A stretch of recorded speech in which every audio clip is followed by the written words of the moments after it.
custom integration, what's the big takeaways from 2020 as you kind of look back at what, the space has had to navigate? 2020 started off with its own challenges even before COVID and everything. Things obviously changed a lot. Depending on the market, people couldn't get into, a client's home, projects were shut down. And then as we kind of spun into the middle of the year, projects really sped up and everything just in the CI space really accelerated.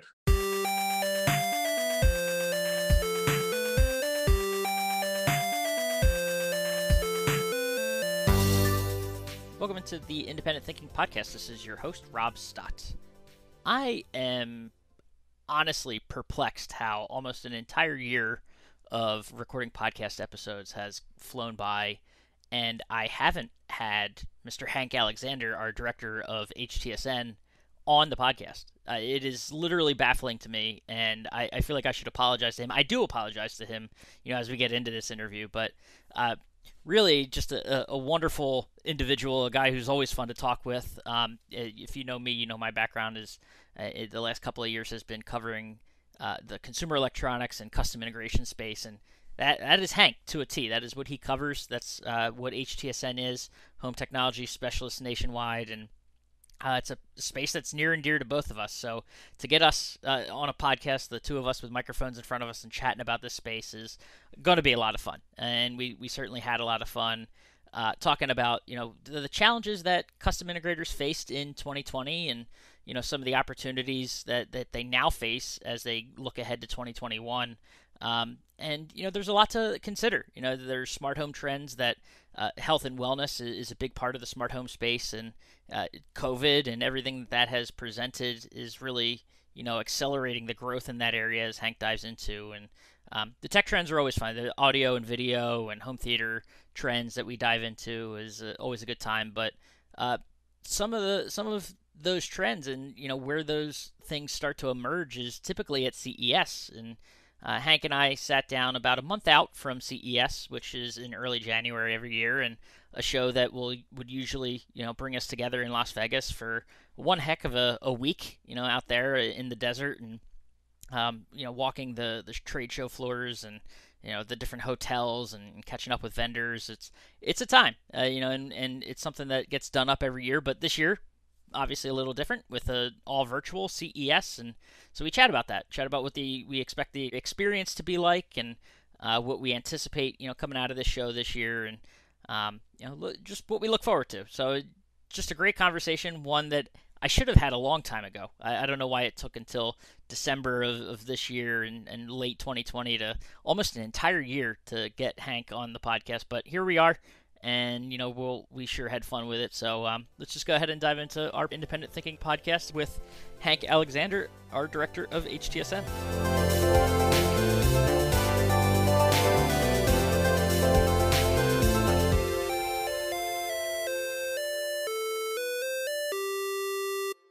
All right, we are back on the Independent Thinking Podcast. And for the first time, this might be a first time for you, Hank. First.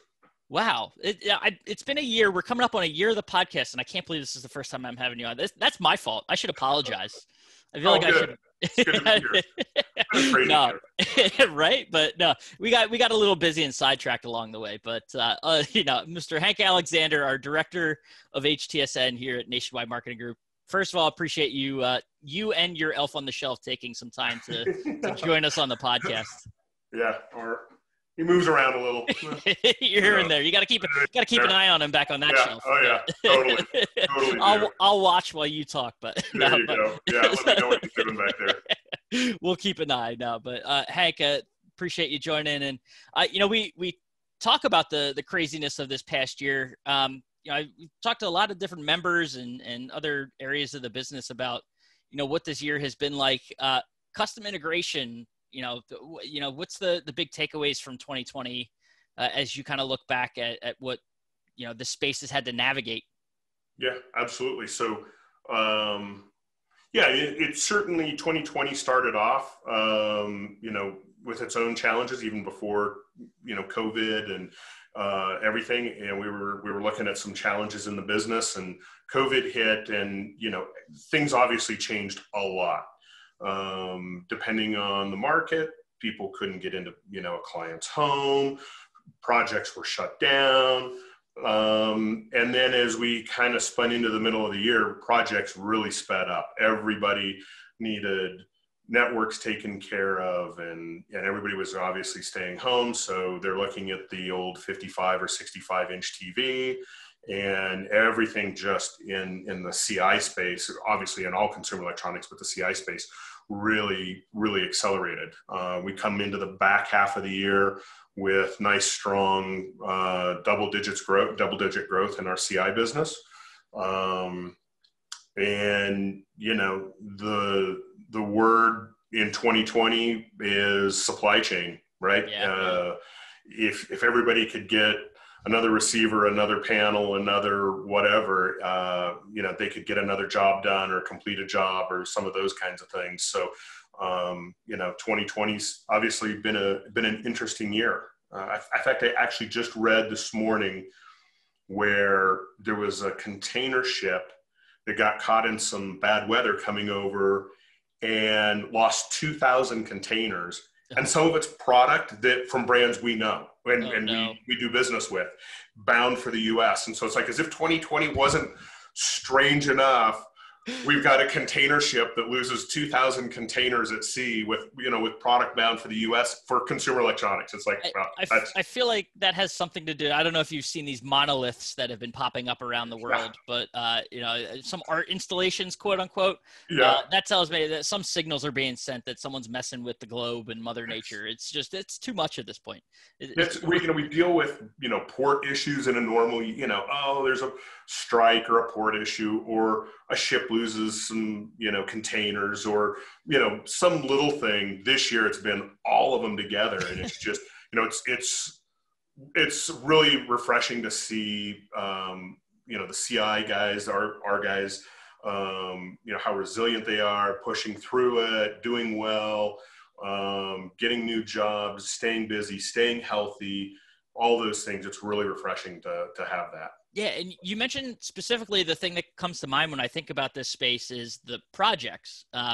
We're talking about a time where a global pandemic going on. It seems like people would be hesitant to welcome a company or contractors into their home to work on upgrades and things like that. But it almost feels like from what we're seeing and hearing that the need for upgrading that TV experience and audio experience outweighs the potential. Not that there's harms of doing it, because these guys are being safe as they go into customers' homes and things like that. But it really didn't have on the back half as big of an impact as we thought.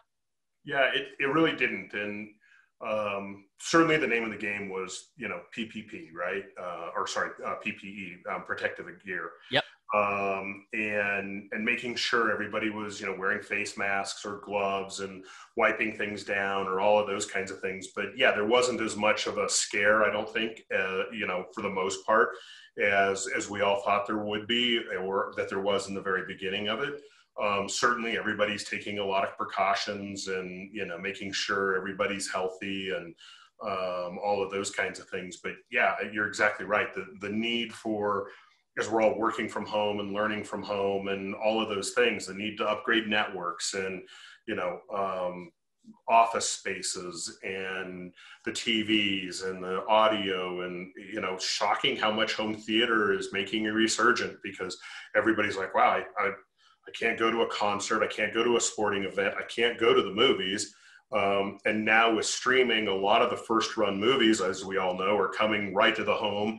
And so people are like, great, I'll build out my basement and do a home theater or my media room. And so we're seeing a really nice resurgence in that side of the business as well. It's really good. That's awesome. And because I know in recent years, not that it's gotten stale or anything, but it felt like people were kind of getting either more DIY feel with their home theaters, or just sort of taking a simplified approach as opposed to going full blown with home theaters. But awesome to see that come back. And you mentioned the streaming options. Companies, you're now hearing on commercials with new movies that come out, available in theaters, will launch in theaters and available to stream same day. And at home, in your home. So I mean, it's clear that this pandemic has altered every single business in so many ways. But Those technologies too. Is there any trends that kind of come out of this? You talk about the resurgence in home theater, but any other maybe unanticipated or kind of cool, sections of technology that benefited from people staying at home and sort of the new way of thinking with this whole pandemic happening? Yeah, so certainly networking became, first and foremost, the thing that everybody was hyper focused on. It wasn't a bad situation when they, had to take the occasional call at home or webinar, or the kids, did something online. It was okay. But when it was 24/7, and so we saw, a lot of people beefing up, going to mesh networks. Several of our vendors introduced new products in the mesh network category. So I think that was probably the first kind of push or trend that we started to see in technology.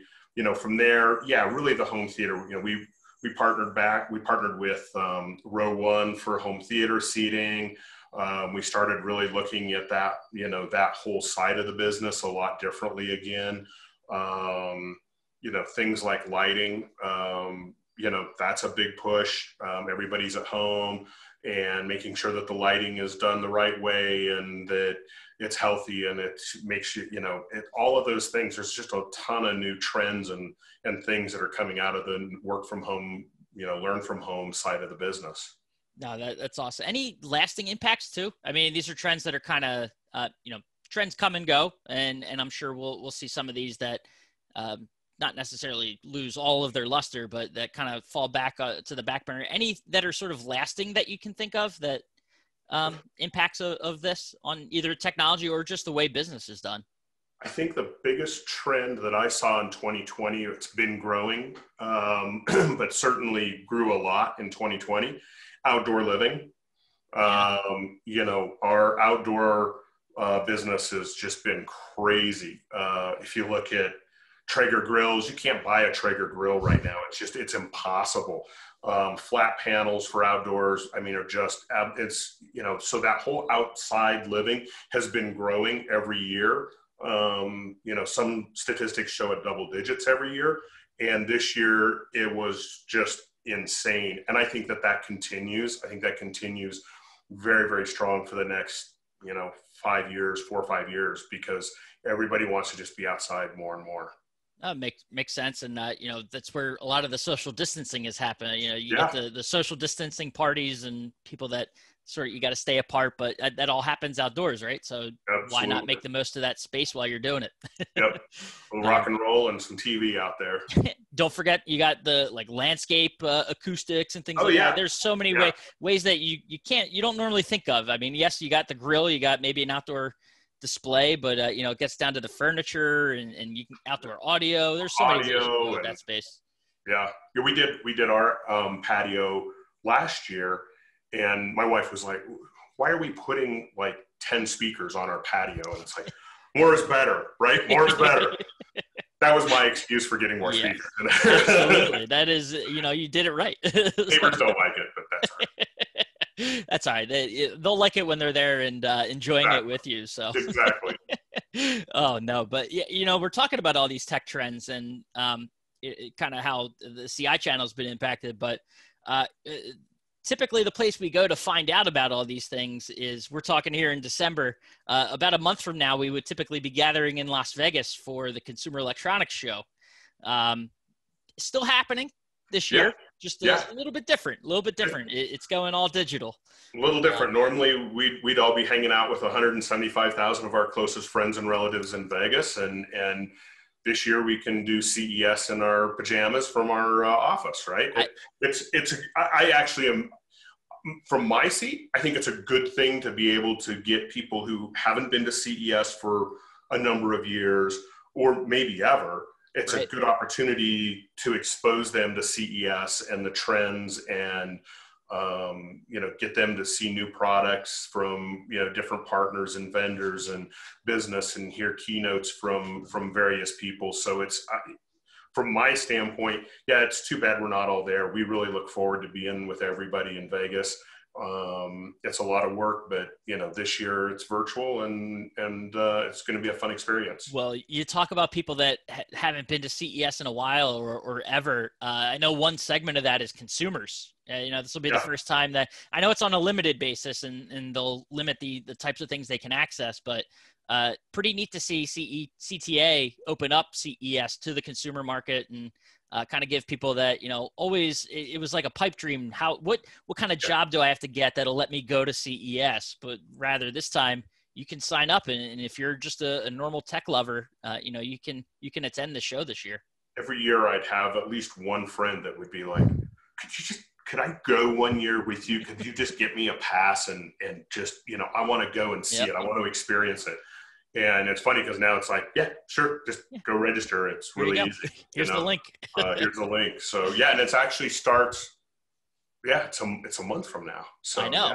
Yeah. It's coming up. It's coming up. And it's one of those things where all shows have been we talk about how everything's been impacted. Primetime was impacted. So, neat to see that this is something that can still happen in a digital format. And who knows, maybe it's something, we've been talking internally at Nationwide about what future primetimes may look like because of a virtual show and how that went. Maybe CES, this is something that sort of sticks around, as sort of an offering. Rob, you asked a very interesting question about what's one of those trends that's going to stick around. I think virtual aspects of these shows, you're right. Yeah. We've talked about it internally.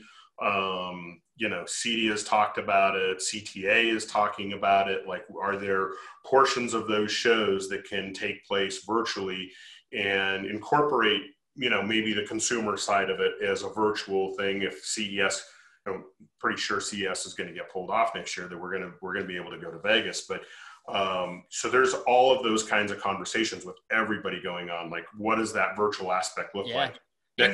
The other crazy thing too is that I think of all the shows I've attended and virtually, and that includes includes CES upcoming, I don't think that any of them have had the same experience. Like at its core, they're meetings like this, Zoom style type meetings, or these virtual webinar type experiences, but they've all had different wrinkles to them, whether it's the interaction engagement with other attendees or just like a virtual lobby, what that looks like and how you can walk through it, to the booth experience is very so there's so many ways that a virtual show can happen too. So it'll be, I know, we're talking CTA has a pretty big partnership with Microsoft. They're trying to run it through Teams. So that'll be interesting to see how that goes. I have not been on one that's used Teams. I've been like yourself. I've been to a bunch of different virtual shows this year.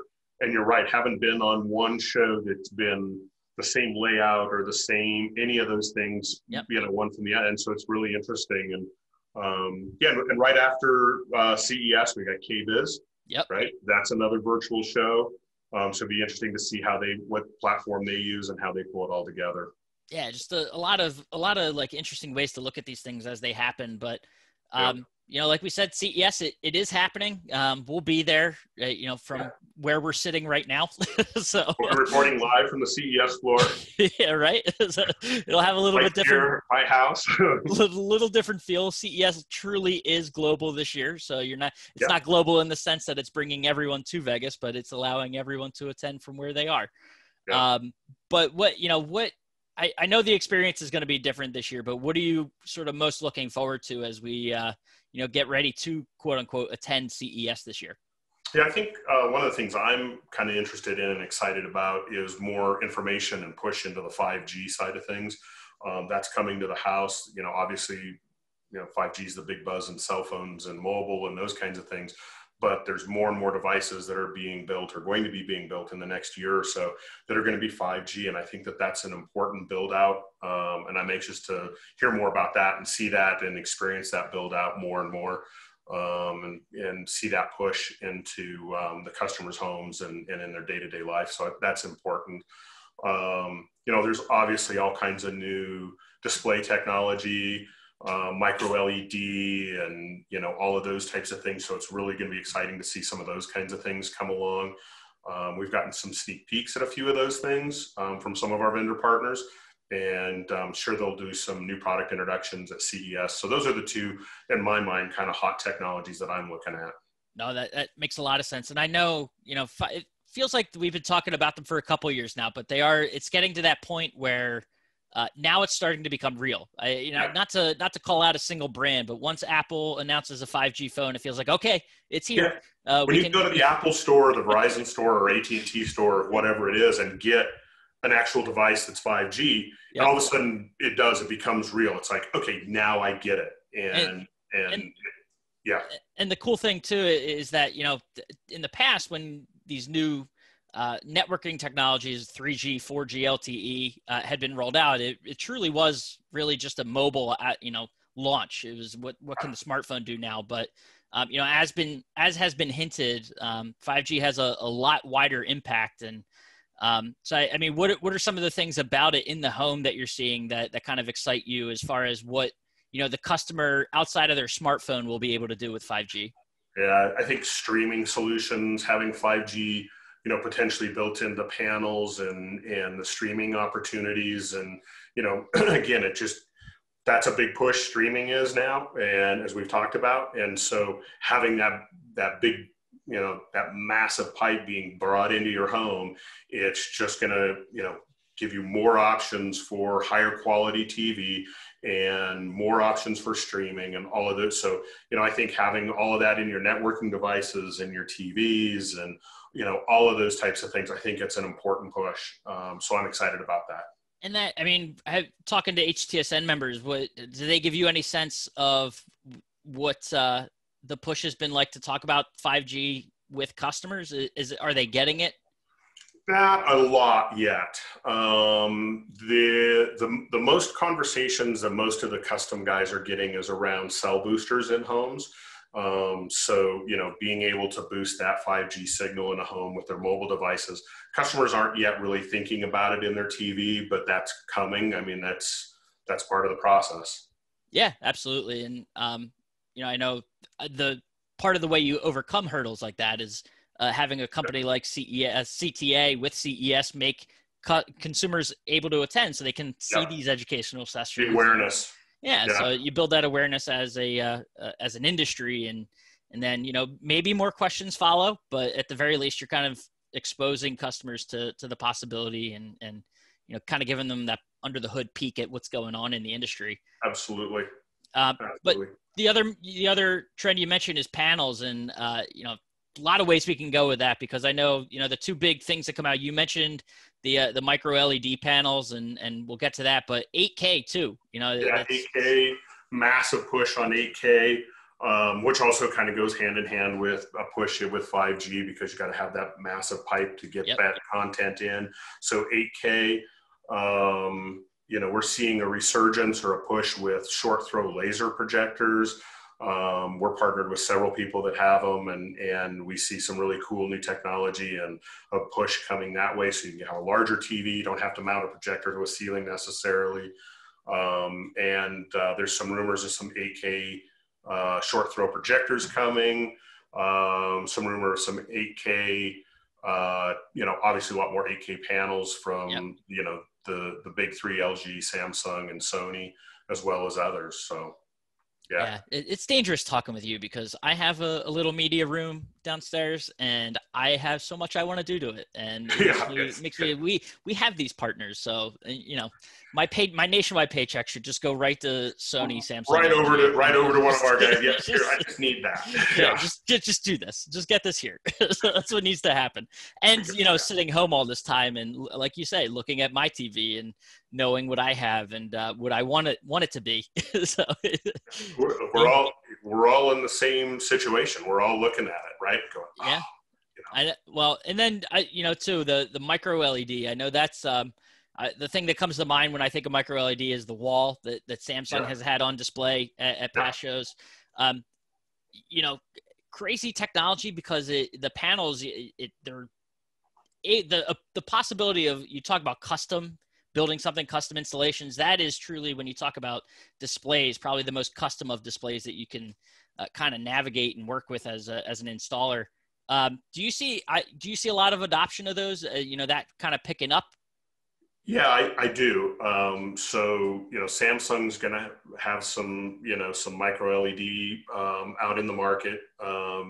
Well, not necessarily inexpensive and Yeah. something that, all of us, hardly anybody can afford, but it's going to be out there. And it's the early adopters that help drive that price down. And, it also kind of goes back to the Apple conversation. Like Apple's talking about putting micro LED and mini LED into some of their laptops and iPads. And so as that technology starts to get out there, it's just people are going to see it and they're going to go, wow, this is amazing. I want this in my TV. And I think it's just going to start to become the next kind of the buzz, if you will. Yeah, no, and a lot to look forward to in this space. And I know Yeah. probably one of the unfortunate things about not having an in-person CES is the demos and seeing this technology up close. It's going to be different, watching someone talk about it on a recorded session, or having their display behind them, holding phones up, that sort of stuff. But to still kind of learn about what's coming, I know that's something we're all excited about, but still can't beat being there in the booth and seeing it. So while we're excited that we can have it, right? I know, right? How do I demo an amazing media room over Zoom? It's hard. It's Well, hard. actually, it's practically impossible. So, It is. because then you're relying on computer speakers or whatever headphones that someone's wearing. But I know, like you said, it'll be nice to have that sort of reprieve of being able to wear sweatpants and a button down to CES. But it kind of reinforces the fact that we'll miss it. We'll miss it this year for sure. Oh yeah, so. Absolutely gonna miss it. Absolutely gonna miss being there. Yeah. So, well, we'll have to sooner rather than later. We'll all be back to it. But for now, no. Yeah. I appreciate you taking time and chatting about trends. Anything else coming that you want to tell listeners about it? If not, we can leave it there before we start talking. Before I'm seeing that elf move in your background. So maybe great. Check yeah, on great. Him, Dipping into the McCowan back there. keep an eye on him. Let's see. Anything? Boy, if we can do in person, looking forward to prime time. If it's virtual, looking forward to a virtual prime time coming up.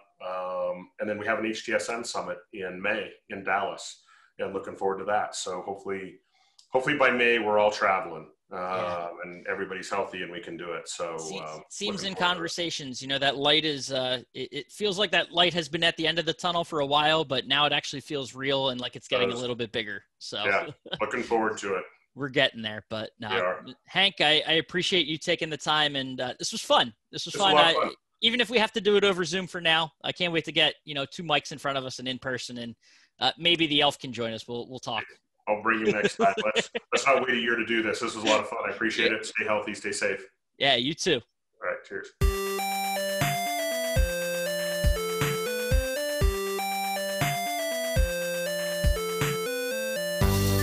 Awesome. And again, a huge thanks, and again, an apology to Hank for waiting so long to get him on the podcast. But as you can see, we certainly had a lot of fun chatting, and Nationwide and the vendor community will certainly appreciate all of the future dollars spent after this conversation and talking about all these tech trends with Hank. So no, we had a great time, and certainly won't wait another year before we get Hank back on the podcast. And maybe we'll get some action live out at the HTSN Summit if and when that comes together out there in Dallas in May. So no, but we had a good time and appreciate Hank, and of course, as always, appreciate you listening to the Independent Thinking Podcast, and we will catch you next time.